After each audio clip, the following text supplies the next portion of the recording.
ظهر الفساد في البر والبحر بما كسبت أيدي الناس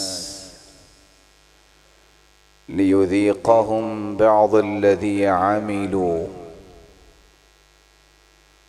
وقال الحق سبحانه وتعالى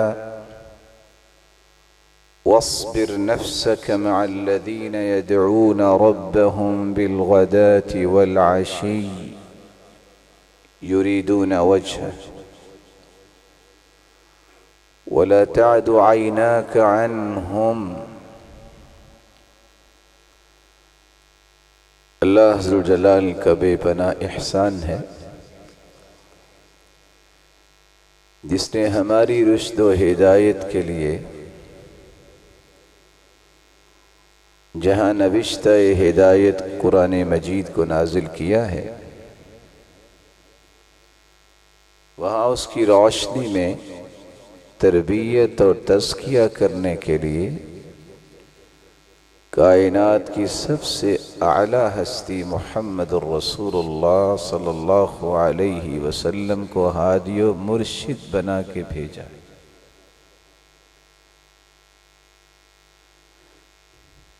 جب تک امت اس تربیت کو پسند کرتی رہی، اس قرآن سے جڑی رہی، اللہ ذوالجلال نے اس امت کا مقام و مرتبہ، شان و شوکت دنیا کے چاروں کونوں تک ہر شخص کو دکھایا. اور جب سے قرآن و سنت سے اس امت نے منہ پھیر لیا،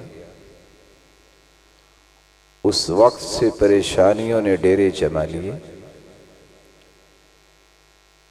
اس وقت غم یہ ہوتا تھا کہ ایک صحابی آ کے سوال کرتے ہیں، اسألک عن کلمت قد امرضتنی واسقمتنی وَأَحْزَنَتْنِي. اللہ کے پیارے پیغمبر، میں ایسی بات کے بارے میں سوال کرنا چاہتا ہوں جس نے مجھے بیمار کر دیا ہے، جس نے مجھے غمگین کر رکھا ہے. ارحقتنی، مجھے توڑ دیا. آپ نے پوچھا کہ کون سا ایسا مسئلہ ہے جس نے آپ کو پریشان بھی کیا، غمگین بھی کیا اور توڑ کے رکھ دیا؟ کہا صرف اتنا بتا دیجئے کہ میں جہنم سے کیسے بچ سکتا ہوں اور جنت میں کیسے جا سکتا ہوں. ایک غم وہ تھا. ایک غم آج یہ ہے کہ دنیا کے چاروں طرف دیکھیے، الا من رحم ربی، سوائے ان لوگوں کے جن پہ اللہ ذوالجلال کی رحمت کی برکھا برستی ہے، ان کا اللہ پر ایمان کامل ہے، یقین محکم ہے، ان کے سوا ہر شخص شکوے شکایت اور رونے دھونے میں اپنی زندگی کھپا رہا ہے. بلکہ یوں کہیے کہ سسکیاں لیتی ہوئی امت آج جو نظر آ رہی ہے، یہ نتیجہ ہے قرآن و سنت کی تعلیمات کو ہلکا سمجھنا، قرآن و سنت کی تعلیمات سے پیچھے ہٹنا، اور قرآن و سنت کے منہج کو بقیہ مناہج کے مقابلے میں کم تر سمجھنا. اس کا علاج کیا ہے؟ نظریات اپنے اپنے ہیں. کچھ لوگوں کا نظریہ یہ ہے کہ ریونیو جب تک نہیں ہوگا اس وقت تک مسلمانوں کو عزت نہیں ملے گی. اگر معیار یہی ہوتا زندگی کو بہتر کرنے کا اور آخرت میں کامیابی کا، تو سب سے بہترین تو معیار پھر قارون کا تھا. پیسہ تو اس کے پاس سب سے زیادہ تھا، لیکن اللہ ذوالجلال نے اسے عبرت بنایا.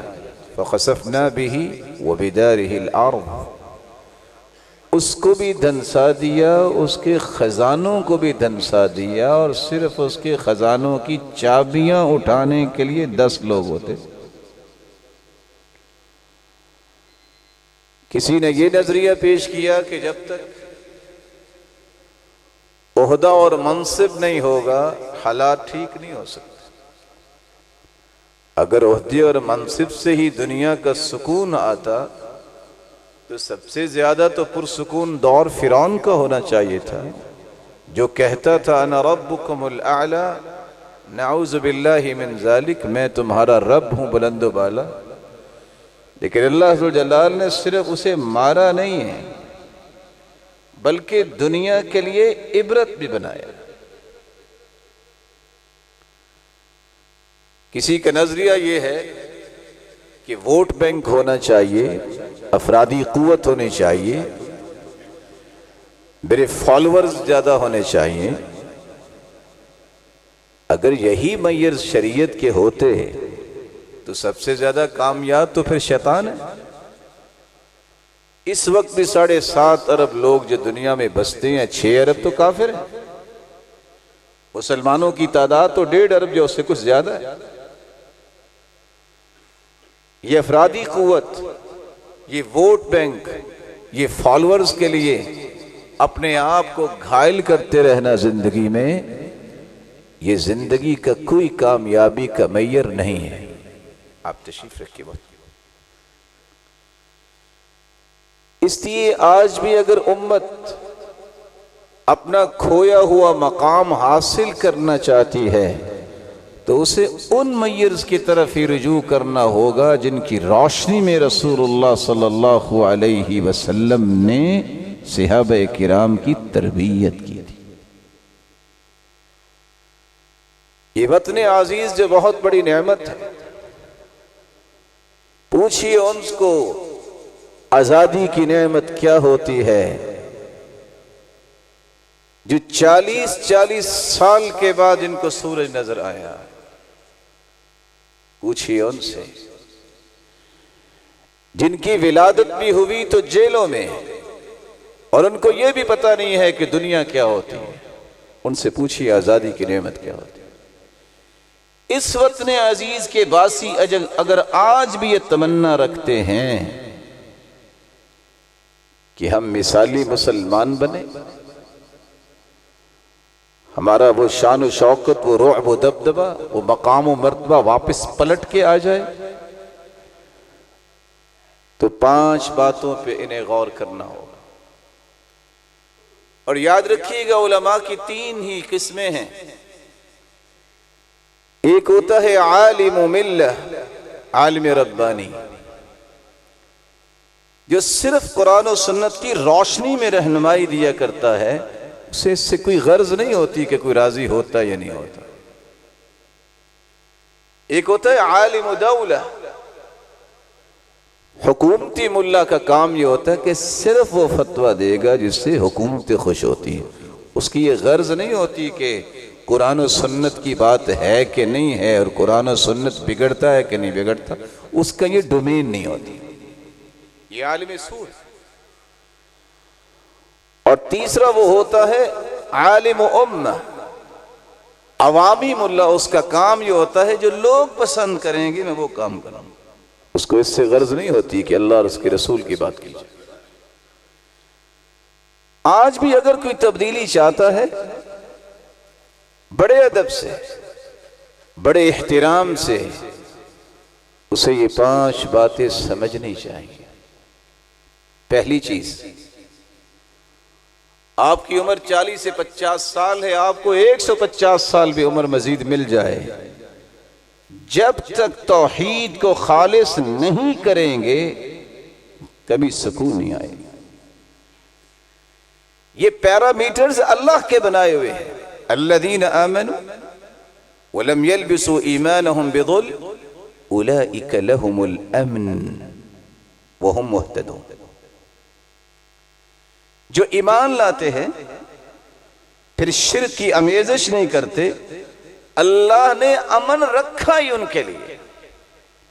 ان کے حاشیہ تخیلات میں اٹھنے والے جذبات، ان کی سوچ، ان کی ہر بات، ان کا ہر عمل امن پر مبنی ہوتا ہے، اور ان کے معاشروں میں بھی امن ہے۔ اور اگر کسی کی یہ خواہش ہو کہ صراط مستقیم پر گامزن رہنے والے لوگوں کا دیدار کر لیں کہ زیادہ حق پہ چلنے والے کون ہیں؟ تو یہی لوگ ہیں جنہوں نے توحید کو خالص کیا ہوگا، جو شرک کے قریب نہیں جائے۔ ابو درداء رضی اللہ تعالی عنہ سے مروی ہے، رسول اللہ صلی اللہ علیہ وسلم نے 9 وصیتیں انہیں کی۔ پہلی وصیت یہ تھی، لا تشرک باللہ شیئا وَإِن قُطِعْتَ او حرقت، میرے صحابی شرک نہ کرنا، تیرے ٹکڑے کر دیے جائیں، تجھے آگ میں جلا کے راکھ بنا دیا جائے، شرک نہ کرنا۔ جہاں ہر 5 کلومیٹر کے فاصلے پہ شرک ہو رہا ہو، وہاں کے رہنے والے یہ تمنا رکھیں کہ یہ سکون مل جائے، خواب ہے دیکھتے رہیں، یہ شرمندہ تعبیر نہیں ہو سکتا۔ اس کے لیے شرط یہ ہے کہ دھرتی کو شرک سے پاک کیا جائے اور توحید کو خالص کیا جائے۔ سلمان فارسی رضی اللہ تعالی عنہ کی روایت پہ ذرا غور کیجئے۔ جب 2 لوگ جا رہے تھے، صنم بت تھا، جب تک اس کے نام کا چڑھاوا نہیں چڑھاتے تھے گزرتا نہیں تھا۔ ایک نے کہا یہ نہیں ہو سکتا، نظر و نیاز صرف اللہ کے نام کے، وقتلوا، اسے قتل کر دیا۔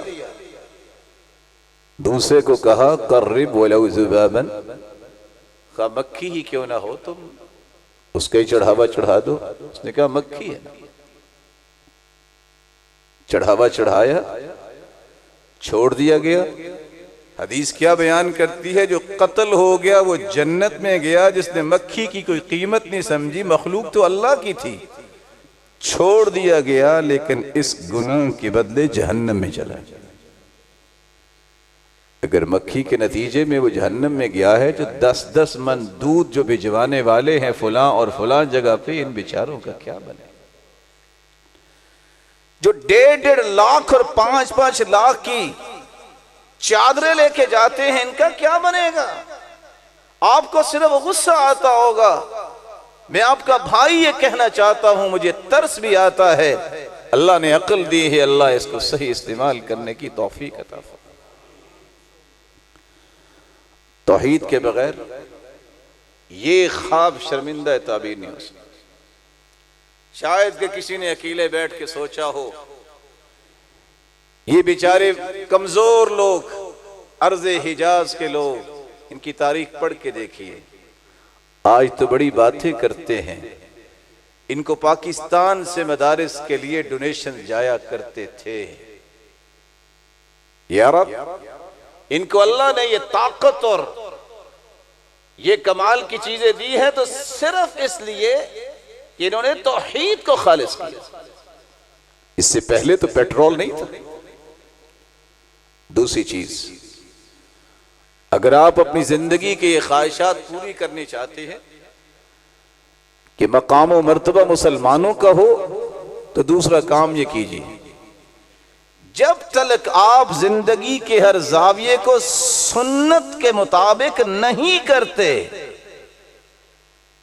یہ خواب بھی آپ کا شرمندہ تعبیر نہیں ہو سکتا، کیونکہ اللہ کے رسول صلی اللہ علیہ وسلم نے فرمایا تھا، من عمل عملا لیس علیہ امرنا فہو رد، جو بھی کوئی عمل کرتا ہے اور وہ ہمارے عمل کے موافق نہیں ہے، وہ مردود ہے۔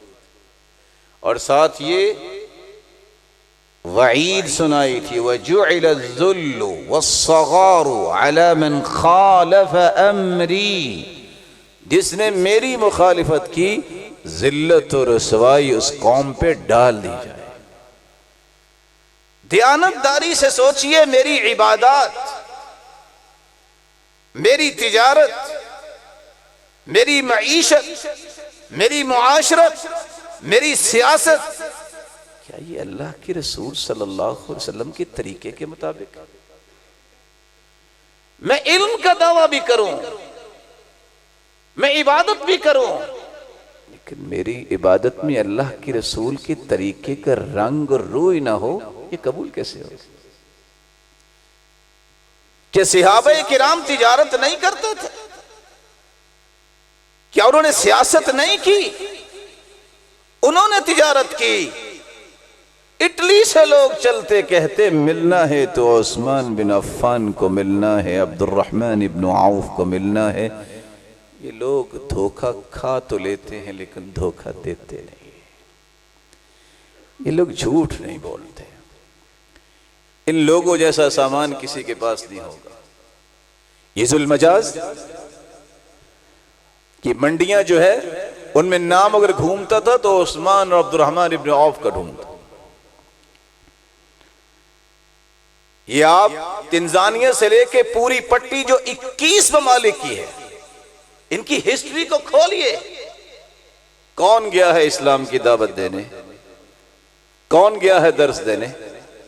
وہ لوگ پوچھتے مسلمان تاجر تجارت کے لیے گئے، بھئی آپ جھوٹ کیوں نہیں بولتے؟ کہتے بھائی مسلمان ہے، مسلمان جھوٹ نہیں بولا کرتا۔ بھئی آپ لڑائی نہیں کرتے؟ کہتے نہیں، ہمیں سکھایا گیا ہے لڑائی نہیں کرتے۔ آپ دھوکہ نہیں دیتے؟ نہ دھوکہ جو نا یہ ہمارے اسلام میں منع ہے، حرام ہے۔ یہ سارے کے سارے ممالک اسی وجہ سے مسلمان ہو گئے، مسلمانوں کے رویوں کو دیکھ کر۔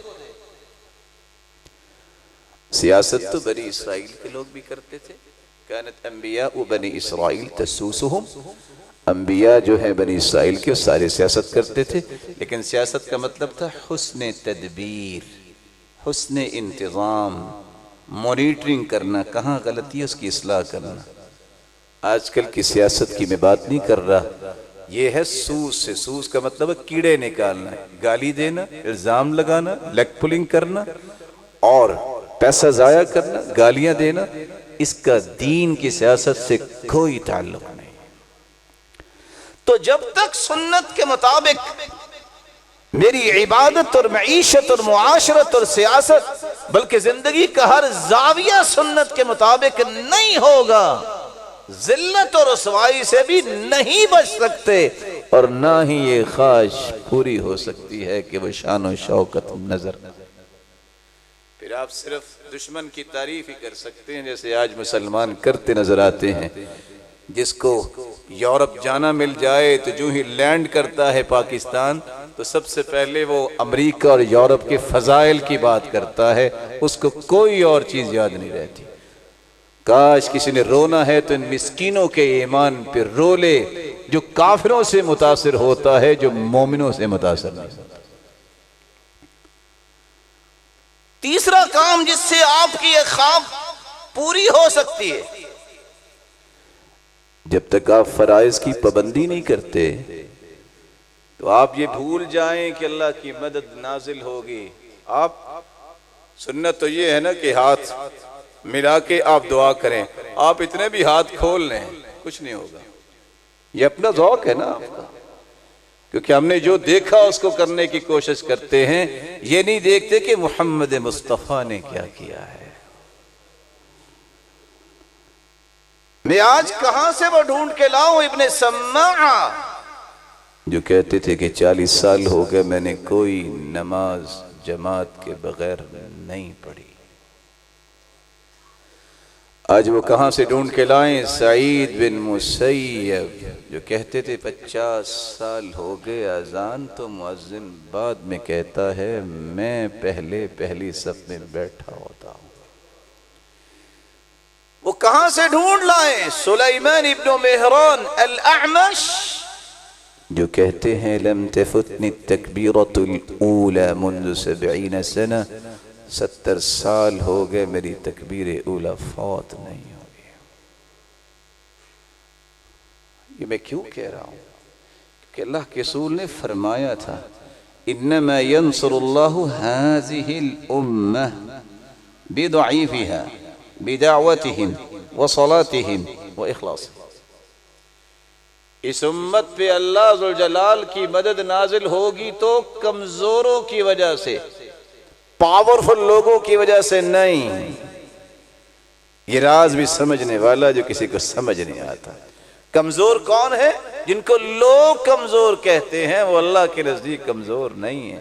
ان کی کمزوری کی لوگ نشانیاں کیا سمجھتے ہیں؟ جو ان کے کمال کی نشانیاں ہیں۔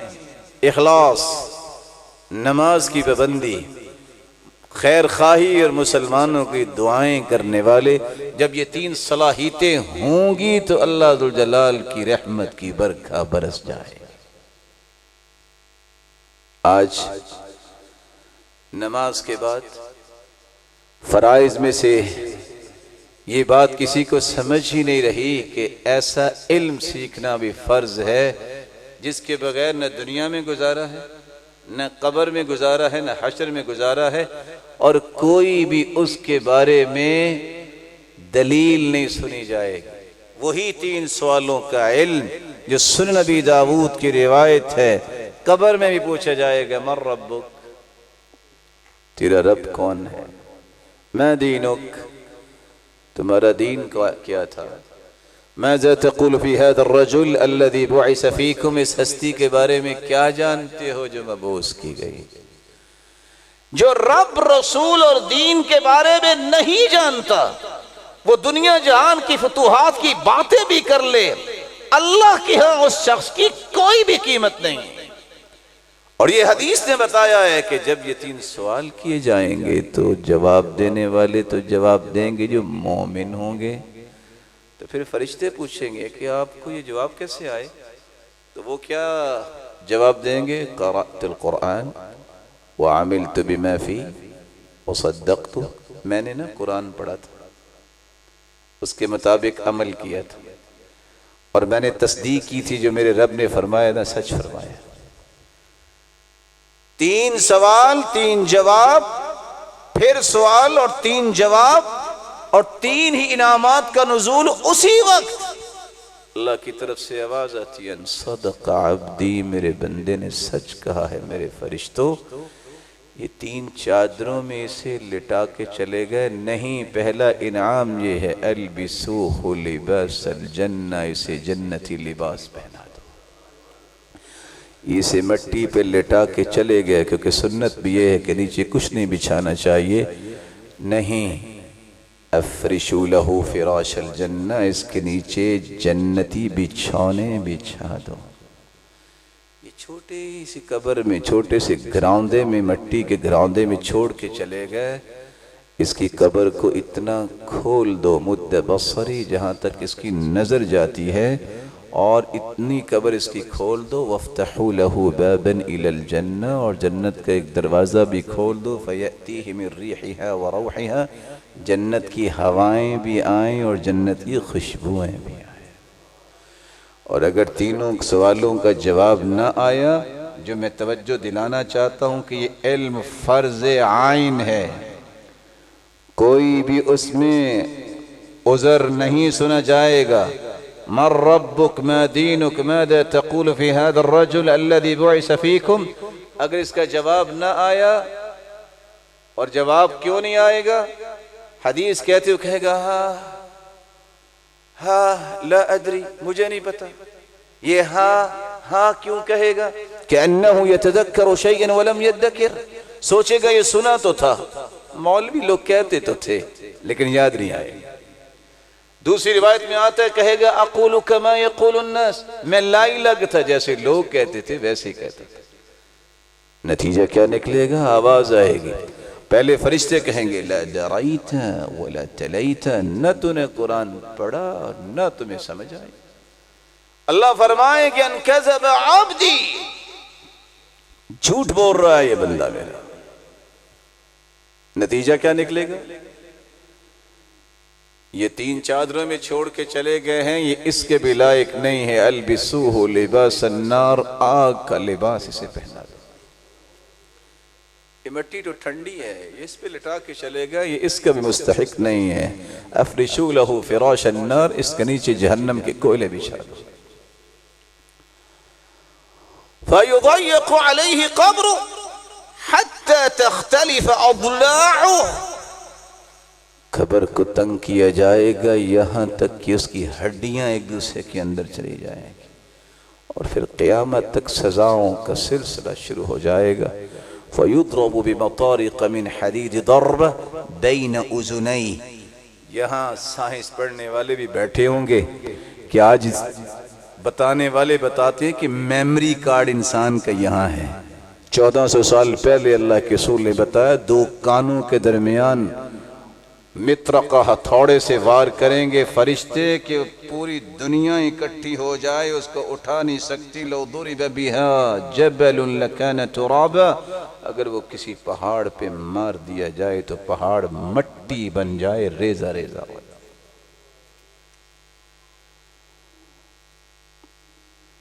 آج ذکر الہی کی قدر ختم. دنیا کی بڑی سے بڑی انزائٹی اور ڈپریشن کا شکار انسان ذرا اپنی زبان پہ اللہ کا ذکر لے کے تو آئے, پھر ذرا چیک کرے کہ ڈاکٹرز کی دوائیوں میں زیادہ اثر ہے کہ رب تعالیٰ کے نام اور رب تعالیٰ کے ذکر میں زیادہ اثر. دعاؤں کے لیے 2-2 گھنٹے بیٹھنے والوں کو یاد کیوں نہیں؟ جو درود نہیں پڑھتا اس کی دعا قبول ہونا تو دور کی بات, وہ آسمان تک پہنچتی ہی نہیں.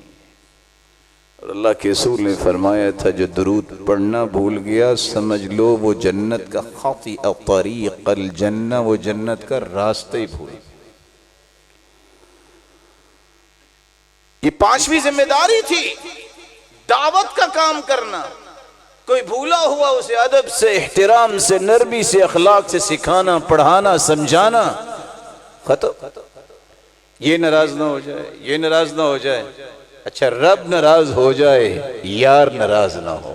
لَتَأْمُرُنَّ بِالْمَعْرُوفِ وَلَتَنْهَوُنَّ عَنِ الْمُنْكَرِ أَوْ لَيُوشِكَنَّ اللَّهُ أَنْ يَبْعَثَ عَلَيْكُمْ عِقَابًا مِّنْهُ ثُمَّ لَتَدْعُنَّهُ فَلَا يُسْتَجَابُ لَكُمْ. تم نیکی کا حکم کیا کرو, برائی سے منع کیا کرو. اگر تم نے یہ دونوں کام چھوڑ دیے نا تو ایسا عذاب تم پہ مسلط کیا جائے گا, پھر تم دعائیں بھی کرو گے لیکن تمہاری دعاؤں کو قبول نہیں کیا جائے گا. اخلاص, توحید, سنت کے مطابق زندگی کو بنانا, فرائض کی پابندی کرنا. اور چوتھا کام, اس کو ذرا غور سے سنیے گا, یہ میرا اور آپ کا مسئلہ ہے. جب تک دل و دماغ اور زبان اور عمل کو آپ صاف ستھرا نہیں کرتے, کن باتوں سے؟ اللہ عز و جلال کے متعلق شبہات سے, سرور کائنات کے متعلق شبہات سے, قرآن مجید کے متعلق شبہات سے, مسلمانوں کے بارے میں بغض اور حسد اور کینے اور تعصب سے, اور اسلام اور مسلمانوں کے بارے میں شبہات سے. جب تک آپ اپنے دل و دماغ کو صاف نہیں کریں گے یہ دل و دماغ اللہ کو پسند ہی نہیں آئے گا. آج لوگ کہتے ہیں جی کیا کریں, بیٹا بس کورس ہی کر رہا تھا. تو آج کل لوگ اسے بڑے برے برے خیال آتے ہیں اللہ کے بارے میں. تعجب کی بات ہے 24 گھنٹے مسجد میں رہنے والوں کو تو ہم صحابی نہ بنا سکے, جو بلد کفر میں جا کے ملحدین کے ساتھ کھانے کھائے اور دنیا کی جھوٹی ڈگریوں کے لیے اپنی اولاد کو ذبح کر دے, وہ صحابی بن کے آئے گا؟ کبھی کسی نے سوچا ہے؟ سرور کائنات نے 1400 سال پہلے یہ بات سمجھائی تھی کہ اگر کبھی اللہ کے بارے میں کوئی سوچ آ جائے تو 7 کام کیجئے گا. کوئی اللہ عز و جلال کے بارے میں فیلنگز ہوتی ہیں کہ یہ کیا یہ کیا, آپ صلی اللہ علیہ وسلم نے فرمایا سب سے پہلے یہ کرو, اعوذ باللہ من الشیطان الرجیم, فلیستعذ باللہ. اور دوسرا کام وَلْيَنْتَهِ, صحیح بخاری اور مسلم کی روایت ہے, سوچنا بند کر دو, وہاں سے اٹھو, مجلس چینج کرو. جہاں 2-2 گھنٹے دانشگاہیں, علم گاہیں, کالجز اور یونیورسٹی سمجھی جاتی ہیں اور تھی, جہاں 2-2 گھنٹے ملحدین بحث یہ سکھائیں کہ اللہ نہیں ہے, نعوذ باللہ من ذالک, وہاں کیسے دین آئے گا؟ حکم یہ ہے کہ سوچا ہے اعوذ باللہ من الشیطان الرجیم, خاموش ہو جاؤ. تیسرا کام ثم لیدفل عن یسارہ ثلاثا, سنن نبی داود کی روایت ہے, فوراً لیفٹ سائڈ پہ اپنے چہرے کو موڑو اور 3 مرتبہ تھتکار دو. چوتھا کام صحیح ابن حبان کی روایت ہے، فوراً کہو آمنت باللہ ورسولہ، میں اللہ اور اس کے رسول پر ایمان لایا۔ پانچواں کام فوراً کہو، جیسا کہ سنن ابی داود کی روایت ہے، اللہ احد اللہ الصمد لم یلد ولم یولد ولم یکن لہ کفوا احد۔ چھٹا کام فوراً اس مجلس سے اٹھ جاؤ۔ اور ساتواں کام سرزنش کرو جو ایسی باتیں کر رہا ہے۔ صحیح مسلم کی روایت ہے، دیہاتی آئے اور آ کے سوال کرتے ابو ہریرہ سے، اچھا یہ زمین و آسمان تو اللہ نے پیدا کی، اللہ کو کس نے پیدا کیا؟ تو سیدنا ابو ہریرہ فرماتے اٹھو یہاں سے، فَأَخَذَ حَصًا بِكَفِّهِ فَرَمَاهُمْ، کنکریاں پکڑی اور انہیں مارا ان کو، اور کہا اٹھو، صدق خلیلی، اللہ کے رسول نے سچ فرمایا تھا، ایک وقت آئے گا شیطان وسع ڈالے گا، پوچھے گا من خلق السماء، کس نے آسمان کو بنایا؟ بندہ کہے گا اللہ نے۔ من خلق الارض، کس نے زمین کو بنایا؟ بندہ کہے گا اللہ نے۔ کرتے کرتے کہے گا من خلق ربک، تیرے رب کو کس نے بنایا؟ مجلس سے اٹھ جاؤ اور یہ 7 کام کرو۔ جب تک آپ شبہات سے اپنے دل و دماغ کو صاف نہیں کرتے، یہ دل و دماغ اللہ کو پسند نہیں آئے گا تو اس میں برکت کیسے آئے گی؟ جو نبی کے بارے میں شبہات ہیں، کہتے ہیں پھر کیا ہوا؟ کوئی ترجمان تو ہو ہی سکتا ہے نا، خاتم النبیین کا معنی تو مور ہی ہے نا، نعوذ باللہ من ذالک، اس طرح کی تعویلیں کرنے والا مسلمان ہوتا؟ جس کی ختم نبوت کو اللہ ذوالجلال نے پوری کائنات کو پیدا کرنے سے پہلے اقرار کروایا، قیامت کے دن تمام انبیاء سے اقرار کروائیں گے، اور پھر قبر میں یہ سوال ہوگا کہ بتاؤ اس ہستی کے بارے میں تمہارا نظریہ کیا ہے، اور پوری کائنات اکٹھی ہو کے آئے گی، یا انت یا رسول اللہ خاتم النبیین، آپ ہے خاتم النبیین، کوئی بھی ہماری بات نہیں سن رہا، یہ آپ ہی سفارش کر سکتے ہیں۔ اقرار پوری کائنات سے کروائیں گے قیامت کے دن بھی اللہ ذوالجلال، تب جا کے اللہ کے رسول سفارش کریں گے اور حساب و کتاب شروع۔ مسلمانوں کے بارے میں جب تک دل صاف نہیں ہوگا اس میں برکت نہیں آئے گی۔ مسجد میں صحابہ بیٹھے ہیں، اللہ کے رسول نے فرمایا سیتلو علیکم الان رجل، ابھی ایک شخص آئے گا جو جنتی ہوگا۔ صحابہ دیکھ رہے ہیں، سعد رضی اللہ تعالیٰ عنہ تشریف لائے، دائیں ہاتھ میں کونٹی ہے، بائیں ہاتھ میں جوتی ہے، وَتَقْطُرُ لِحْيَتُهُ مَاءً، اور پانی آپ کی داڑھی مبارک سے گر رہا ہے۔ صحابہ نے کہا سبحان اللہ، نہ موت، نہ قبر، نہ حشر، نہ حساب و کتاب، جنت۔ صحابی گھر گئے، پوچھا کیسے آئے؟ کہا یہ دیکھنے آیا تھا، جنت کی بشارت آپ کو ملی ہے، اور 3 مرتبہ۔ سبب کیا ہے؟ میں نے دیکھا جو تہجد آپ پڑھتے ہو میں بھی پڑھتا ہوں، جو نیکی آپ کرتے ہو میں بھی کرتا ہوں، کوئی نیا کام نہیں دیکھا۔ کہا ادھر آؤ، شاید کہ تیرے کام آ جائے۔ لا اجد غلا لأحد من المسلمین، میں نے آج تک کسی مسلمان کے بارے میں بغض اور کینہ اپنے دل میں نہیں رکھا۔ لا احسد على احد على شيء اعطاه اللہ ایاه، دوسرا کام، میں نے آج تک کبھی کسی کے ساتھ حسد نہیں کیا۔ تیسرا کام، وَلَيْسَ فِي قَلْبِي غِمْرٌ، میرے دل میں کسی مسلمان کے بارے میں کوئی گرہ نہیں ہے۔ یہ 3 کام کیے، 30 سال کی عمر میں مسلمان ہوئے، 36 سال عمر نہیں ہوئی تھی فوت ہو گئے، 6 سالہ کس قدر خوبصورت گولڈن زندگی گزاری۔ پہلی خوشخبری، زندگی میں ہی جنتی کی خوشخبری ملی۔ دوسری خوشخبری، جب بھی کوئی فوت ہوتا ہے تو لوگ اعلان کرتے ہیں، جب سعد رضی اللہ تعالی عنہ کی روح کو قبض کیا گیا تو اللہ نے جبریل کو بھجوایا اور بتایا اللہ کے رسول کو، اہتز عرش الرحمن لموت سعد بن معاذ، اس کی روح کے استقبال میں اللہ کا عرش جھوم اٹھا۔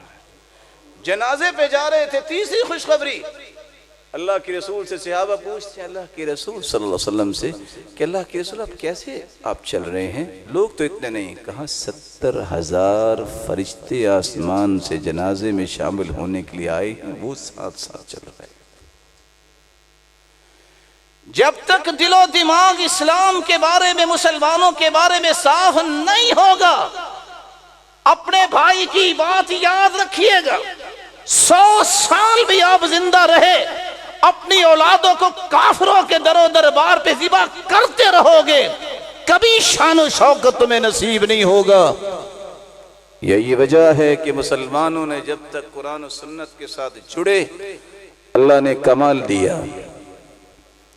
اسلام کے بارے میں اور مسلمانوں کے بارے میں آج اینکرز کیا، عہدے اور منصب والے کیا، نماز پڑھنے والے بھی متنفر ہیں. مسلمانوں نے کیا کیا ہے؟ اسلام نے دیا کیا ہے؟ آپ پہلے ڈومین طے کریں کہ ان سے کروانا کیا ہے. دنیا آج انتھریل ہو رہی ہے، گرویدہ ہو رہی ہے، تو 4 چیزوں کو دیکھ. کافروں نے یہ کیا، جیالوجی کے ماہر، میڈیکل میں ہیں، اکنامیکل بڑے مضبوط ہے، ٹیکنالوجی ہے. کاش کسی مسلمان نے کو وقت نکالا ہو اور وہ لائی لگ نہ ہو، اس کو اللہ نے توفیق دی ہو.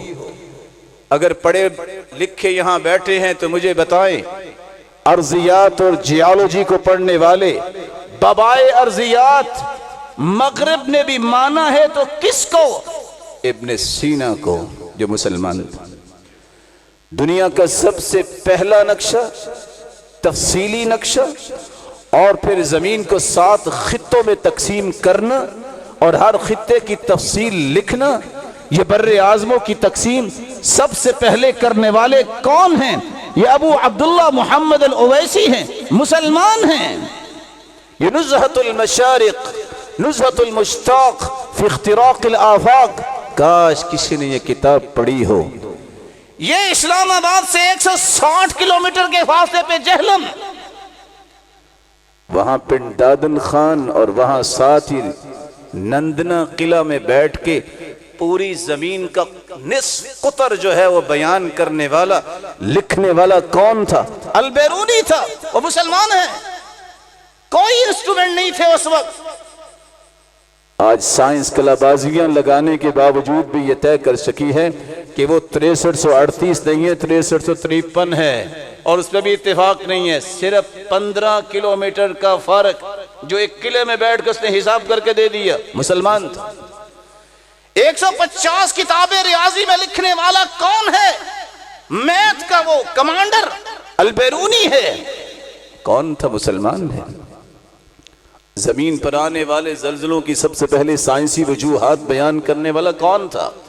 ابن سینا تھا، جو مسلمان ہے. روشنی کی رفتار کا آواز کی رفتار سے تیز ہونے کا انکشاف سب سے پہلے کس نے کیا؟ البیرونی نے، جو مسلمان تھا. دنیا کو زمین، چاند، سیاروں کی حرکات اور خصوصیات سے روشناس کروانے والا اور قلم چلانے والا سب سے پہلا کون تھا؟ البیرونی تھا، جو مسلمان تھا. سیاروں کی حرکات کا درست تعین کرنے والا سب سے پہلے کون تھا؟ وہ نصیر الدین طوسی تھا، مسلمان تھا. دنیا میں کس ثقل کو درست پیمائش متعارف کروانے والا سب سے پہلے کون تھا؟ عمر خیام تھا، جو مسلمان تھا. زمین میں سونے اور چاندی اور جواہرات کی مائنز پہ انسائیکلوپیڈیا لکھنے والا دنیا کا چکر لگا کے وہ مسعودی تھا، جس نے 30 سے زائد کتابیں لکھی کہ کس ملک کے کس کنارے میں کس کونے میں کون کون سی مائنز ہیں. یہ تو بیچارے بچے ہیں کافر، ان کو کیا پتا کہ مائنز کہاں کہاں ہیں. انہوں نے یہ کتابیں پڑھی ہو تو ہو. اور افسوس اس بات کا ہے جو ان کافروں کے پٹھو ہیں، جو کہتے ہیں یہ سب کچھ کافروں نے کیا ہے. علم اعداد اور جدید ریاضی کی بنیاد رکھنے والا کون تھا؟ یعقوب کندی تھا، جو مسلمان ہے. الجبرا کا موجد کس کو کہا جاتا ہے؟ موسیٰ خوارزمی کو، اور وہ مسلمان ہے. حیرانگی کی بات ہے، سب سے پہلے مثلثاتی اصول اور مثلثاتی جدولیں تیار کیا. یہ ٹینک کیسے گولا پھینکے گا، اس وقت منجنیق ہوتی تھی، کہاں ہم فائر کریں گے، یہ زاویے 90 کا، 180 کے زاویے یہ ساری مثلثات طے کرنے والا سب سے پہلے غیاث الدین جمشید تھا جو مسلمان تھا۔ آج جب کوئی کافر کہتا ہے کہ سر جیمز نے یہ کہا ہے کہ زمین کی پلیٹیں ہیں، اس کو کیا پتا زمین کیا ہے؟ قرآن نے 1400 سال پہلے کہا ہے وَفِي الْأَرْضِ قِطَعٌ مُتَجَاوِرَاتٌ، زمین کو اللہ نے اسی طرح پلیٹوں کے ساتھ بنایا ہے۔ آج ایک اٹھ کے کہتا ہے کہ فلاں نے کہا ہے کہ زمین تو سکڑ رہی ہے۔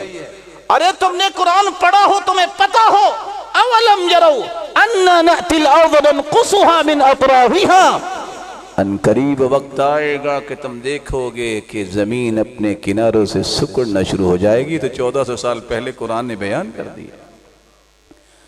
میڈیکل کا نام لے کے اچھلنے والے ذرا یہ بات ذرا غور سے سنیں، شریعت نے جہاں میڈیکل کو ایک انداز سے یہ بھی بیان کیا قرآن بھی علاج ہے، آجوا کھجور میں بھی شفا ہے اور زہر بھی اثر نہیں کرتا، زمزم بھی علاج ہے، وہاں گائے کے دودھ کو بھی علاج کہا، وہاں اللہ کی رسول صلی اللہ علیہ وسلم نے دیگر علاجات بھی بیان کیے، وہاں آج کل کے بگڑے ہوئے اذہان کو سمجھانے کے لیے سب سے پہلے ادویات کا علم متعارف کروانے والا کون تھا؟ ابن سینا تھا۔ آپ پوچھئے مغرب سے، اور ابن سینا مسلمان تھا۔ 760 جڑی بوٹیوں پر ریسرچ کرنے والا جو 17ویں صدی تک یورپ کی یونیورسٹیوں میں پڑھائی جاتی رہی، وہ کس کی کتاب تھی؟ ابن سینا کی، جو کہ مسلمان تھا۔ کیونکہ آپ نے وہی کام شروع کر دیا جو اس وقت بغداد میں مسلمانوں نے کیا تھا، اتحاد اتفاق کو پارا پارا کیا، دوسرے کے گریبان پکڑے، دشمن نے حملہ کیا، جتنی یہ قیمتی کتابیں تھی وہ اپنے پاس لے گئے، باقی پورا علمی خزانہ دجلہ کے سپرد کر دیا۔ تاریخ لکھتی ہے 16 دن تک دجلہ کا پانی سیاہ رہا کیونکہ سارا علمی خزانہ ڈبا دیا تھا۔ کاش کسی کو پتا ہو کہ سب سے پہلے یہ 100 سے زائد کتابیں لکھنے والا انسان صرف میڈیکل اور طب پہ یہ ابن سینا تھا اور وہ مسلمان تھا۔ سب سے پہلے جس نے یہ دریافت کیا، جس کو پلمونری سرکولیشن کا نام دے کے آج کہتے ہیں کہ ولیم ہاوری نے یہ کام کیا ہے، 300 سال پہلے ابن النفیس نے یہ ساری کی ساری تحقیقات لکھ دی تھی۔ کاش کسی نے پڑھا ہو، اور کسی کو پتا ہونا چاہیے کہ جب طب ابھی انگڑائیاں لے رہی تھی تو سب سے پہلے سرجری کے لیے استعمال ہونے والے آلات کو متعارف کروانے والا ابو قاسم زہراوی تھا، اور ابو قاسم زہراوی مسلمان تھا۔ بے ہوشی سے لے کر آپریٹ کرنے تک جتنے سرجیکل آلات تھے، آج بھی اس کی کتاب التصریف لمن عاجز عن التالیف کو پڑھیے، 200 سے زائد سرجیکل آلات کے خاکے اس دور میں اس نے بنا ڈالے تھے۔ لوگ کہتے ہیں کہ میڈیکل میں فلاں نے کام کیا، دنیا کو آنکھ پر روشنی کے جو مضر اثرات ہیں اس کے بارے میں سب سے پہلے ریسرچ پیش کی تو کس نے؟ یہ زکریا رازی نے جو مسلمان تھا۔ یہ لا آف ریفریکشن، یہ لا آف ریفلیکشن کہ سمندر میں جانا ہے تو روشنی جو ہے وہ ترچھی جاتی ہے، بعض جگہ جا کے اندھیرا ہے، ڈیفیوز لائٹس استعمال کرتے ہیں۔ یہ سارے کا سارا فن، اس کی تفصیلات سب سے پہلے لکھی تو کس نے؟ ابن الہیثم نے جو مسلمان تھا۔ سب سے پہلے اگر کیمرہ ایجاد کیا ہے تو کس نے؟ ابن الہیثم نے جو مسلمان تھا۔ آج کہتے ہیں رابن بیکن نے یہ سب سے پہلے دوربین بنائی، یہ چرا کے بنائی ہے، ابن الہیثم نے یہ سارے کے سارے نظریات پیش کیے تھے۔ آج کسی کو یہ علم ہونا چاہیے، یہ ناک، آنکھ اور کان اور پتے کا آپریشن یہ سب سے پہلے اگر متعارف کروایا تھا تو ابو قاسم زہراوی نے کروایا تھا جو مسلمان ہے۔ وہ ابن بیطار تھا جس نے 1400 جڑی بوٹیوں کو اپنی ریسرچ کا محور بنایا اور کتاب الجامع لکھ کے یہ بتایا کہ کون سی بیماری، اس کی علامات کیا ہیں، اس کے اسباب کیا ہیں، اس کا علاج کیا ہے، یہ ساری کی ساری تفصیلات اس مسلمان نے بیان کی تھی۔ کسی کو شاید علم ہو 371 ہجری میں سب سے پہلا ہسپتال مسلمانوں نے بنایا بغداد میں، جس کے اندر یہ ساری چیزیں موجود تھیں۔ فارمیسی سب سے پہلے دنیا میں متعارف کروائی تو مسلمانوں نے، ابن سینا نے سب سے پہلے یہ ساری کی ساری تفصیلات پیش کی ہیں۔ آج کہتے ہیں کہ سائنس نے کہا ہے کہ ہر چیز جوڑا جوڑا ہے۔ ارے اللہ کے نیک بندو، کبھی قرآن بھی پڑھا کرو۔ قرآن کہتا ہے سبحان الذی خلق الازواج کلھا، پاک ہے وہ ذات جس نے ہر چیز کو جوڑا جوڑا بنایا۔ 1400 سال پہلے اللہ نے فرما دیا ہے۔ لوگ کہتے ہیں سائنس نے کہا ہے کہ پانی جو ہے نا بارش کا یہ میٹھا ہوتا ہے۔ تم نے قرآن پڑھا ہو، تمہیں پتا ہو وَأَسْقَيْنَاكُمْ مَاءً فُرَاتًا، ہم تمہیں میٹھا پانی جو ہے وہ بارش کا پلاتے ہیں۔ اکنامک کو بہتر کرنے کے لیے، ریونیو کو بہتر کرنے کے لیے لوگ چھلانگے لگاتے ہیں، اکنامکس پڑھتے ہیں اور نہ جانے کیا کیا، لیکن ان کو پتا ہونا چاہیے سب سے پہلے کسی قوم کی بود و باش کو بہتر کرنے کے جو اصول جدید عمرانیات کا بانی سمجھا جاتا ہے تو ابن خلدون کو سمجھا جاتا ہے، جو ابن خلدون، اور آج بھی ٹیکس کے معاملے میں سب سے بہترین زاویے پیش کیے ہیں تو امام ابو یوسف نے جو مسلمان تھے، امام غزالی نے جو مسلمان تھے۔ یہ ٹیکنالوجی کی بات پیش کر کے مسلمانوں کے بھاشن جاڑنے والوں کو یاد رہنا چاہیے۔ قرآن کہتا ہے وَأَنزَلْنَا الْحَدِيدَ فِيهِ بَأْسٌ شَدِيدٌ وَمَنَافِعُ لِلنَّاسِ، لوہے کو ہم نے اتارا ہے، اس میں پروفٹ بھی ہے، پاور بھی ہے۔ یہ 1400 سال پہلے نازل کی۔ علم کیمیا کا بانی سمجھا جاتا ہے جابر بن حیان کو، جو مسلمان تھا۔ یہ میٹلز کو پگھلا کر فولاد تیار کرنا، یہ چمڑے کو رنگنا اور لوہے کو زنگ سے پچانا، اور دوا سازی کے لیے سلفیورک ایسڈ اور ہائیڈروکلورک، یہ سب سے پہلے کیمیکل ایجاد کرنے والا یہ کون تھا؟ جابر بن حیان تھا، جس نے 300 سے زائد کتابیں لکھی، مسلمان تھا۔ آپ کی پوری کی پوری ٹیکسٹائل کھڑی ہے تو صرف اس بات پہ کھڑی ہے کہ رنگ کیسے دینا ہے۔ یہ میگنیز ڈائی آکسائڈ سب سے پہلے یہ کیمیکل بنایا تھا ابن سینا نے، جو مسلمان تھا۔ کاش کسی کو یاد ہو خودکار مشینوں کے ڈیزائن تو اس دور میں سب سے پہلے ابن ہیثم نے پیش کیے تھے۔ یہ نہری نظام کو بہتر کرنے کے لیے، اس کے بھاؤ کو ایک رخ دینے کے لیے، پانی کا بھاؤ، ڈیمز بنانے کا تصور سب سے پہلے دیا تھا تو ابن الہیثم نے، جو کہ مسلمان تھا۔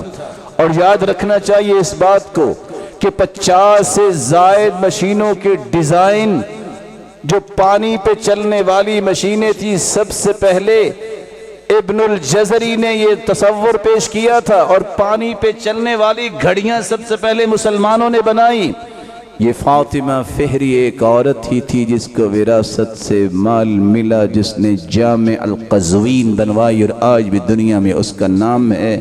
اور آج لوگ کہتے ہیں کہ سائنس کہتی ہے کہ دنیا پہلے دھواں تھی۔ ان سائنسدانوں بیوقوفوں سے کہو کہ قرآن پڑھ کے ذرا دیکھے۔ قرآن کہتا ہے ثم استوى الى السماء وهي دخان، اللہ ذوالجلال نے زمین کو بنائی، پھر آسمان پر مستوی ہوئے اور وہ دھواں تھا۔ لوگ کہتے ہیں کہ سائنس نے کہا ہے کہ ہر چیز کو پانی سے بنایا گیا ہے۔ قرآن نے 1400 سال پہلے کہا وَجَعَلْنَا مِنَ الْمَاءِ كُلَّ شَيْءٍ حَيٍّ، ہر ایک جاندار کی زندگی ہم نے پانی کے ساتھ رکھی ہے۔ رسول اللہ صلی اللہ علیہ وآلہ وسلم کے صحابی معاویہ رضی اللہ تعالی عنہ کے دور میں سب سے پہلے بحری بیڑا بنایا گیا۔ سب سے پہلے جنگ کرنے والے سمندر کے اندر وہ مسلمان تھے، جن کے بارے میں صحیح بخاری کی روایت ہے کہ سب جنتی ہیں۔ وہ کون تھے؟ مسلمان تھے۔ اور جو مسلمانوں کی لڑائی ہوئی، یہ ساری کی ساری جو بورڈز آپ آج دیکھ رہے ہیں، اس دور میں صحابہ کرام اور تابعین اعظام نے ان ساری چیزوں کو دیکھا اور جنگیں کی اور فتح یاب ہوئے۔ مسلمانوں اور اسلام کے بارے میں اپنے سینے کو صاف کرو۔ جب تک آپ کے سینے صاف نہیں ہوں گے کہ اسلام نے کیا دیا، اب آپ یہ کفر سے پوچھئے گا کہ کافروں نے کیا تیار کیا ہے۔ اس کا دوسرا جواب بھی میں دینا چاہتا ہوں۔ جن لوگوں کو یہ ہے کہ مسلمان نے کیا ہے، اس کا دوسرا جواب بھی ہے ہم کیوں کریں۔ مسلمانوں نے تو تہجد پڑھنی ہوتی ہے، اشراق پڑھنی ہوتی ہے، چاش پڑھنی ہوتی ہے، تو اللہ نے ہمارے نوکر جو رکھے ہوئے ہیں کافر وہ کریں اور مسلمانوں کو بچائیں اور یہ استعمال کریں گے۔ کیا آپ اپنے گھر میں جو کام کرنے والا ہوتے اس سے سارا کام کرواتے ہیں کہ خود کرتے ہیں؟ یہ میں کیوں کہہ رہا ہوں؟ قُلْ مَنْ حَرَّمَ زِينَةَ اللَّهِ الَّتِي أَخْرَجَ لِعِبَادِهِ وَالطَّيِّبَاتِ مِنَ الرِّزْقِ قُلْ هِيَ لِلَّذِينَ آمَنُوا فِي الْحَيَاةِ الدُّنْيَا خَالِصَةً يَوْمَ الْقِيَامَةِ۔ یہ دنیا کی ساری رونق اللہ نے مومنوں کے لیے بنائی ہے، جس وجہ سے کافروں کو بھی مل رہا ہے، لیکن قیامت کو صرف مومنوں کے پاس رہے گا، کافر محروم کر دیے جائیں۔ سوال کرنے والا سوال کر سکتا ہے دل میں، اب کیوں نہیں ہے؟ اس کا جواب آپ دو۔ اس کا جواب مدارس نہیں دیں گے، مساجد نہیں دیں گے، یہ صرف دین کی بقا کے لیے بنے اور دین کی بقا کے لیے کام کر رہے ہیں۔ تم نے اربوں خربوں بجٹس بنائے ہیں یونیورسٹیوں کے، کالجز کے، ان سے پوچھو تم نے کیا کیا ہے؟ مسلمانوں کو کیوں نہیں بلندی عطا کرنے کی کوشش کی؟ تم نے مسلمانوں کو مضبوط کرنے کے لیے کیوں نہیں کچھ کیا؟ یہ ان سے پوچھو۔ یہ علماء کا تو ڈومین ہی نہیں رہا، علماء کو تو محروم کر دیا گیا، ان کو تو دیوار کے ساتھ لگانے کی کوشش کی گئی۔ پھر کہوں گا جب تک یہ اصول، یہ معیارز نہیں آئیں گے جو شریعت نے بیان کیے ہیں، کبھی وہ بالادستی مسلمانوں کو نصیب نہیں ہوگی۔ اور آخری بات، ڈرنے اور خوف کی ضرورت نہیں۔ بیٹھے آپ مسجد میں ہیں، ذرا اپنا محاسبہ بھی کر لیجئے۔ خوف کی 3 قسمیں ہیں۔ کافروں سے ڈرنے والے جن کی نیندیں حرام ہو جاتی کیا بنے گا؟ انہیں یاد رہنا چاہیے خوف کی 3 قسمیں ہیں۔ ایک ہوتا ہے فطری خوف، ایک ہوتا ہے وہمی خوف، ایک ہوتا ہے اعتقادی خوف۔ فطری خوف کا مطلب ہے جب بھی آپ کسی درندے، موذی جانور، نقصان دہ چیز کو دیکھیں گے آپ ڈر جائیں گے۔ انبیاء بھی ڈر جاتے تھے، جیسا کہ اژدہا کو دیکھے موسیٰ علیہ السلام ڈر گئے۔ اس سے ایمان میں فرق نہیں آتا۔ ایک ہوتا ہے وہمی خوف، مجھے لگتا ہے کچھ ہو جائے گا، مجھے فیلنگز آ رہی ہیں کہیں ایسا نہ ہو جائے۔ آپ بیمار ہیں میرے بھائی، علاج کروائیں۔ کیسے علاج ہوگا؟ جو اللہ سے دور ہوتا ہے، ذکر و اذکار نہیں کرتا، وہ وہمی خوف کا مریض ہوتا ہے۔ یا اس کی خوراک اچھی نہیں ہے، کسی قسم کی اونچ نیچ ہوگی یا زبر زیر ہوگی، یا خوراک کو بہتر کرے اور وہ ٹھیک ہو جائے گا۔ ایک ہے اعتقادی خوف، شرک ہے، کفر ہے۔ وہ کیا؟ میں نے اگر فلاں کی بات نہ مانی، اطاعت نہ کی، اس کو راضی نہ کیا تو یہ تہس نہس کر دے گا۔ یہ کافروں کا عقیدہ تھا، مسلمانوں کا عقیدہ نہیں۔ یہ صرف اللہ ذوالجلال کے بارے میں خوف ہونا چاہیے۔ اگر میں نے اللہ کی بات نہ مانی تو اللہ ذوالجلال مجھے عذاب سے دوچار کرے گا۔ ہود علیہ السلام کی قوم نے کہا تھا ان نقول الا اعتراک بعض آلہتنا بسوء قال انی اشہد اللہ واشہد انی بریء مما تشرکون۔ تم یہ کہتے ہو کہ شاید میں نے تمہارے بتوں کے بارے میں کچھ کہا تو تب یہ تکلیفیں آئی ہیں، میں گواہی دیتا ہوں اور تم بھی گواہ رہنا، تم مشرک ہو، میں ایسا خوف اللہ کے سوا کسی کا نہیں رکھ سکتا۔ اللہ ذوالجلال اپنا خوف نصیب فرمائے اور ان باتوں کو سمجھنے کی توفیق دے، پھر عمل کی توفیق دے۔ وما علیہ الحمدللہ علی احسانی والشکر له علی توفیقی وامتنانی۔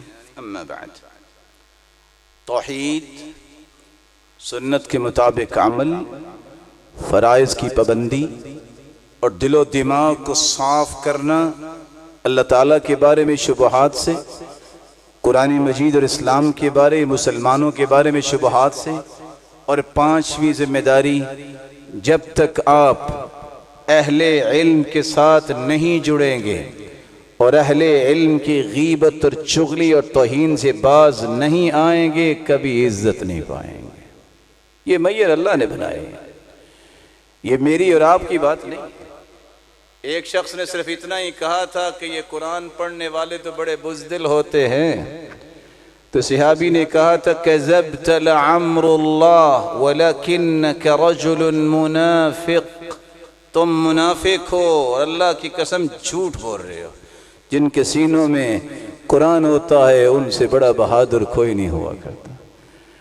صحابی دوڑے کے سامنے، خیمہ ہے میں جا کے شکایت کرتا ہوں، وہ نہیں پہنچے کہ جبریل آسمانوں سے پہلے پہنچ گئے اور آیت لے کے آئے قل اب اللہ وآیاتہ ورسولہ کنتم تستہزئون لا تعتذروا قد کفرتم بعد ایمانکم۔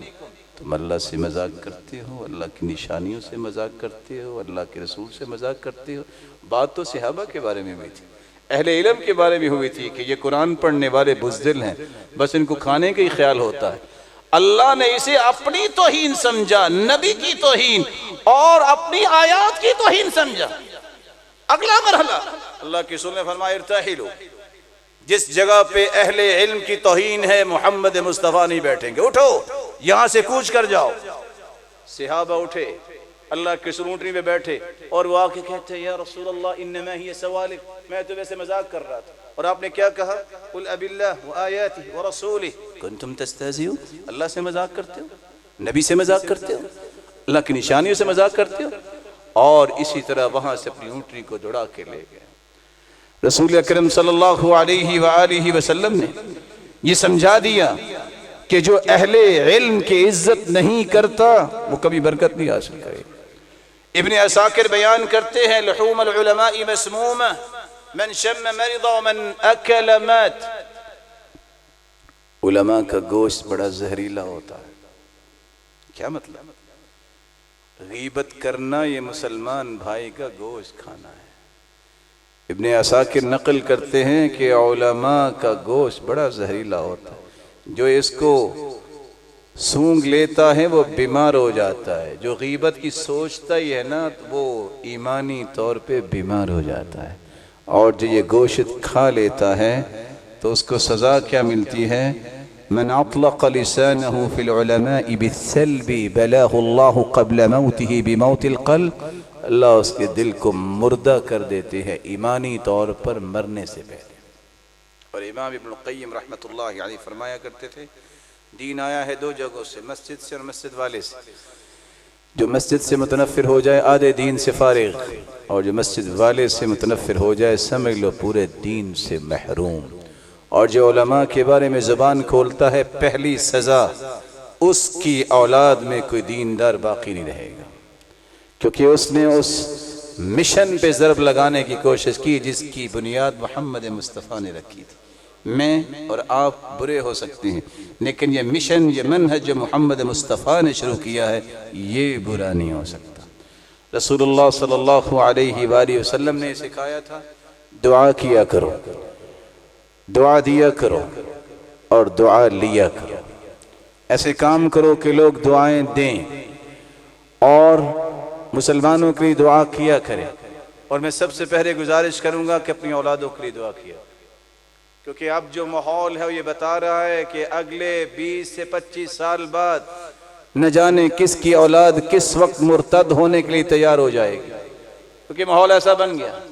اس اولاد کو جہنم سے بچانے کے لیے دعائیں کیا کرو۔ اٹھو سحری کے وقت، اذان اور تکبیر کے درمیان، بارش کے وقت، سفر میں دعائیں کیا کرو۔ اللہم اجعل اولادی ابرارا صالحین اتقیاء مصلحین، یا اللہ میرے اولاد کو نیک بنا اور مصلح بنا، متقی بنا، نسلوں تک یہ دین باقی رہے۔ یہ بڑی غور کرنے والی بات ہے۔ اللہ کے رسول تو صحابہ کو دعائیں دیا کرتے، جو بھی ملتا دعا سے محروم نہ کرتے۔ صحابی آئے اللہ کے رسول صلی اللہ علیہ وسلم کے پاس، عمر رضی اللہ تعالی عنہ، کہا عمر یہ جو لباس پہنا نیا ہے کہ دھویا ہوا اتنا اجلا ہے؟ کہا اللہ کے رسول یہ دھویا ہوا ہے۔ کہا البس جدیدا وعش حمیدا ومت شہیدا، تم نیا ہی پہنو، زندہ رہو تو تعریف کیے گئے، تمہیں موت آئے تو شہادت کی۔ اللہ نے تینوں دعائیں قبول کر لی۔ سیدنا عبداللہ ابن عباس کو دعا دی، صرف ادب کی وجہ سے پانی بھر کے رکھا کہ اللہ کے رسول صلی اللہ علیہ وسلم نے وضو کرنا ہے، آپ نے دعائیں دی۔ اللہم علمہ القرآن، یا اللہ اسے قرآن سکھا دے۔ اللہم علمہ الحکمہ، اللہ اسے حکمت و دنائی سکھا دے۔ اللہم علمہ التاویل، اللہ اسے مفسر بنا دے۔ اللہ ذوالجلال نے 14 سال کی عمر میں ان کو مفتی بنایا اور 65 سالہ صحابہ ان کا فتویٰ مانتے تھے۔ سیدنا ابو ہریرہ آئے، اللہ کے رسول دعا کر دیجئے میری ماں والدہ مسلمان ہو جائے۔ کہ اللہم اہدی ام ابی ہریرہ، یا اللہ اس کی والدہ کو ہدایت دے دے۔ روتے آئے تھے، گھر گئے، دروازہ بند تھا، کہا ابو ہریرہ رک جاؤ۔ غسل کر کے آئی، کہا چلو اکٹھے چلتے ہیں، اشہد ان لا الہ الا اللہ۔ پھر روتے ہوئے آگے خبر دی کہ اللہ کے رسول دعا قبول ہوگی۔ رسول اللہ صلی اللہ علیہ وسلم نے سیدنا انس کو دعا دی، ماں نے کہا اللہ کے رسول دعا دے دیجئے۔ آج تو یہ بھی دور ختم ہو گیا، کوئی علماء سے دعا کروانے کے لیے بھی اولاد کو نہیں لے کے جاتا. تحنیک بھی ختم ہوگی کہ پہلی خوراک کسی نیک آدمی سے دلائی جائے جس کو گھٹی کہتے ہیں. اللہ کے رسول نے دعا دی اللہم اکثر مالہ وولدہ واغفر لہ. یا اللہ اس کے مال میں بھی برکت فرما، اولاد میں بھی برکت فرما، بخش دے. صحابی انس کہتے ہیں مدینے میں رہنے والے ہر شخص کے باغ ایک مرتبہ پھل دیتا تھا، اس دن کے بعد میرا باغ 2 مرتبہ پھل دیتا تھا. اللہ نے اولاد اتنی دی کہ حجاج کے زمانے میں میری 120 لوگ اولاد میں سے اور پوتے پوتی اور نواسے نواسے میں سے فوت ہو چکے ہیں اور میں ابھی زندہ ہوں. اور اللہ نے اتنی اولاد دی ہے کہ حتی استحییت علی نفسی، مجھے اپنے آپ سے شرم آنے لگی. اور اللہ کے رسول کے بارے میں فرماتے ہیں 2 دعائیں تو قبول ہو گئی ہیں، میرا رب قیامت کو 3ری دعا بھی ضرور قبول فرمائے گا کہ بخشا بھی جاؤں. رسول اللہ صلی اللہ علیہ وسلم کے صحابی جابر رضی اللہ تعالیٰ عنہ کے جب باپ شہید ہوئے تو اللہ کے رسول نے دل جوئی کرنے کے لیے ایک ہی رات میں 25 مرتبہ صحابی کی بخشش کی دعا کی. سیدنا عثمان رضی اللہ تعالیٰ عنہ جن کے بارے میں 22 مرتبہ جنت کی بشارت دی، عشاء سے لے کر صبح تک ایک ہی دعا کرتے رہے یا اللہ عثمان سے میں راضی، میرے مالک تو بھی راضی ہو جا. سیدنا علی کی بہت چھوٹی عمر تھی، کہاں جاؤ فیصلہ کرو، کہا اللہ کے رسول میں نے تو کبھی فیصلہ کیا نہیں. کہ فرمایا ادھر آؤ اللہم سدد لسانہ واہدی قلبہ، اے اللہ اس کی زبان میں بھی قوت دے اور اس کے دل کو بھی مضبوط بنا. سیدنا علی فرماتی ہیں اس دن کے بعد کبھی مجھے فیصلے میں پریشانی نہیں ہوئی. رسول اللہ صلی اللہ علیہ وآلہ وسلم نے سیدنا حسن و حسین کے لیے دعا کی جو جنت کے شہزادے اللہ کے رسول کے پھول تھے. فرمایا اے اللہ میں ان سے محبت کرتا ہوں، میرے مالک تو بھی ان سے محبت فرما، اور جو ان سے محبت کرے تو ان سے بھی محبت فرما. رسول اللہ صلی اللہ علیہ وسلم کے صحابی ابو ہریرہ آئے، کہتے اللہ کے رسول دعا کر دیجئے کہ ہر مسلمان کے دل میں میری اور میری والدہ کی محبت ہو، مومن کے دل میں، اور تمام مومنوں کی محبت میرے اور میری والدہ کے دل میں ہو. صحیح مسلم کی روایت ہے اللہ کے رسول نے دعا کر دی. سیدنا ابو ہریرہ کہتے ہیں دنیا میں کوئی ایسا مومن نہیں جو میرے بارے میں سنے اور پھر محبت نہ کرے. یہ صحیح مسلم کی حدیث پڑھیے اور پڑھائیے ان بھائیوں کو جو آج بھی کہتے ہیں کہ ابو ہریرہ فقیر نہیں تھے، نعوذ باللہ ان کو سمجھ نہیں تھی، وہ مومن ہے کہ نہیں. سیدہ عائشہ رضی اللہ تعالی عنہ مومنوں کی ماں ہیں.